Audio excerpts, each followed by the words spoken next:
Di antara ketiga bacaan ini, yang bagi saya agak menarik adalah bacaan Injil. Ada dua hal yang pantas untuk kita cermati dari kutipan Injil Markus ini. Yang pertama adalah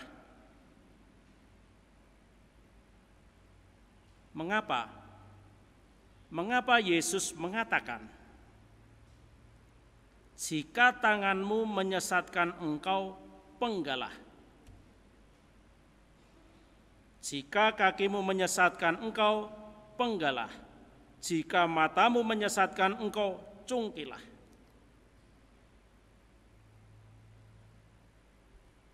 Yesus menyebutkan tangan, kaki, mata.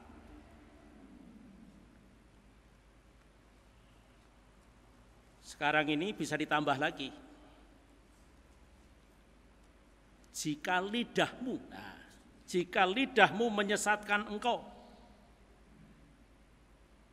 jika jarimu menyesatkan engkau,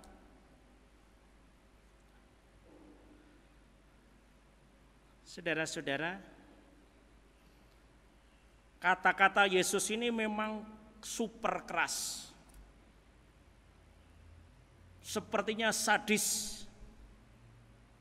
Tetapi di balik kata-kata yang keras itu, sesungguhnya Yesus ingin mengajak kita semua untuk mengingat dan menyadari semua indera yang ada pada kita. Indera ini diberikan kepada kita lengkap oleh Tuhan pada saat kita diciptakan di rahim ibu.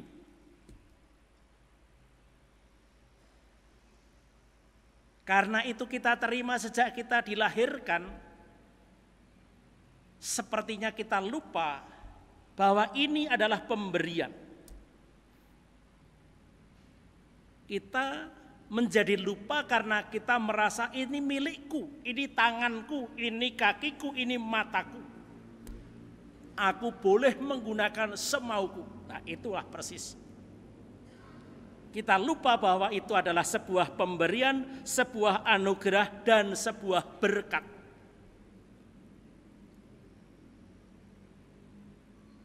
Kita lupa membayangkan andai kata saya sejak lahir tidak punya tangan, apakah saya bisa menggunakan tangan itu? Tangan tidak utuh, tidak ada jarinya, bagaimana caranya? Tidak ada sikunya, bagaimana caranya? Apakah kita akan mentang-mentang dengan tangan kudung itu tadi? Pasti jawabannya tidak. Jadi sebenarnya maksud Yesus sederhana. Ingatlah bahwa ini semua adalah anugerah dari Tuhan. Ini berkat dari Tuhan. Saya tadi sengaja menambahkan jari dan juga lidah, karena sekarang ini orang membuat ujaran kebencian sakkarepe dhewe. Salah dalam menggunakan kebebasan berbicara. Orang juga semaunya sendiri menulis di handphone ujaran-ujaran kebencian, kata-kata yang menyesakkan orang lain. Orang-orang model seperti ini berarti dia lupa bahwa dia hanya dipinjami oleh Tuhan. Dipinjami tangan, dipinjami lidah, dipinjami kaki oleh Tuhan. Kalau Tuhan memberikan itu sebagai anugerah pada kita, tentu yang diharapkan dari kita hanya satu, yaitu bersyukur. Cara kita untuk bersyukur apa? Menjaga, jangan sampai segala anugerah oleh Tuhan ini diberikan kepada saya salah gunakan untuk kejahatan, untuk merusak ketentraman. Kita diharapkan dengan segala macam indera yang ada pada kita, kita berbuat baik seperti halnya Allah, baik kepada semua orang. Itu yang pertama. Yang kedua, Yohanes membuat istilah yang mungkin sekarang ini populer, yaitu kami lihat seorang yang bukan pengikut kita. Pertanyaannya adalah, siapakah pengikut kita? Apakah yang menjadi pengikut kita adalah orang-orang yang seideologi dengan kita? Apakah mereka itu adalah orang yang sedarah dengan kita? Apakah yang sekampung dengan kita? Apakah yang seagama dengan kita, yang sealiran dengan kita? Itu namanya pengikut. Kalau itu ditanyakan kepada Yesus, pasti jawabannya itu semua tidak masuk kriteria yang dipikirkan oleh Yesus. Kita ingat pada waktu ibu dan saudara-saudara Yesus mencari Yesus, ingin bertemu dengan Yesus, dan mereka terhalang oleh banyaknya orang yang disembuhkan atau orang yang minta kesembuhan atau mendengarkan pengajaran Yesus. Di sana Yesus memberikan jawaban, siapakah saudaraku dan saudariku? Siapakah ibuku? Jawabannya adalah, dia yang melaksanakan kehendak Bapakku. Bukan perkara darah, bukan perkara kampung, bukan perkara agama, tetapi yang melaksanakan kehendak Bapa. Artinya apa? Semua orang yang berbuat baik, seperti halnya Yesus berbuat baik. Dalam bahasa sekarang, siapakah saudaraku? Saudaraku adalah mereka yang peduli kepada harkat kemanusiaan. Saudara dalam kemanusiaan itulah yang diperjuangkan oleh Yesus. Itulah sebabnya mengapa kita mengingat dan dapat memahami dua kisah lain lagi. Yang pertama, apa yang dicatat oleh Lukas bab 10 ayat 25 sampai 37. Di sana Yesus ditanya oleh seorang muda tentang siapakah sesamaku.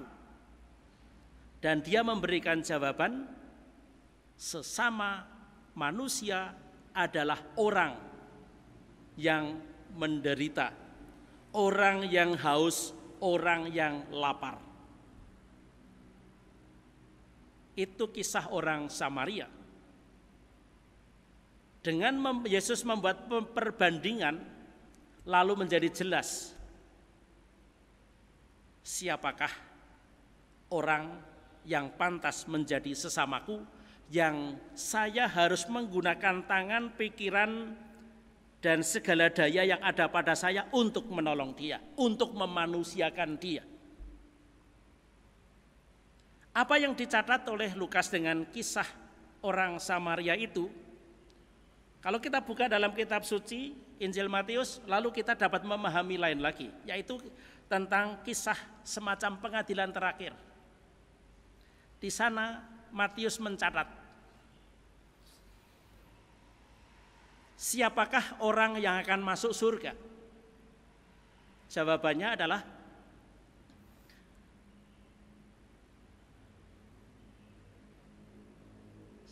orang-orang yang pernah kita tolong. Siapakah orang yang pernah kita tolong? Pada waktu dia kelaparan, pada waktu dia telanjang, pada waktu dia sedang haus. Itulah sebabnya mengapa dalam pengantar doa umat saya menuliskan begini.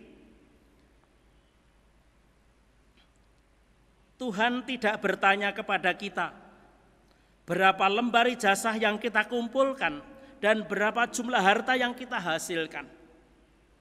Ia akan bertanya, berapa banyak orang lapar yang telah kita beri makan, berapa orang yang kesusahan telah kita tolong. Saudara-saudara, di dalam Injil Lukas bab 6 ayat 33, di situ Yesus mengatakan demikian.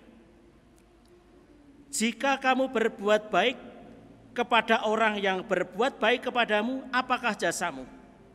Orang berdosa pun berbuat demikian. Jadi artinya apa? Kalau kita berbuat baik, kalau kita memberikan makan dan minum dan pertolongan apapun juga, dan itu hanya kita berikan kepada orang-orang yang saya kenal, di dalam mata Yesus kita itu tidak lebih daripada orang berdosa lain, tidak lebih daripada orang kafir lainnya lagi. Jadi Yesus mengharapkan kita berbuat lebih daripada mereka semua. Kita diajak untuk berbuat baik lebih daripada sekedar berbuat baik hanya kepada teman. Dia langsung menunjuk, kalau kamu berbuat baik, berbuat baiklah kepada musuhmu, berbuat baiklah kepada orang yang membenci kamu. Itu kalau kamu dapat melakukannya, baru kamu dapat disebut murid Yesus Kristus.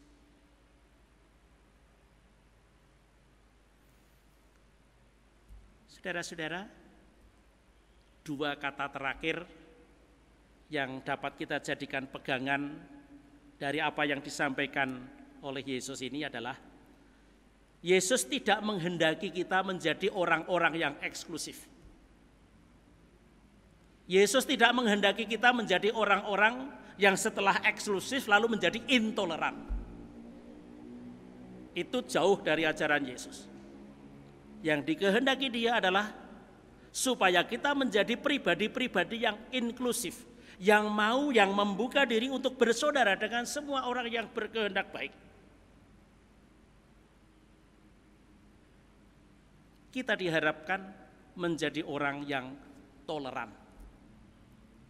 Toleran berarti mampu menerima, mampu mengerti, paling tidak berusaha untuk mengerti orang-orang yang berbeda dengan kita, apapun perbedaannya itu. Dan setelah paham mengenai perbedaan-perbedaan itu, kita perlahan-lahan mengajak mereka semua untuk berbuat baik. Sama seperti Allah yang baik bagi semua orang di dunia ini.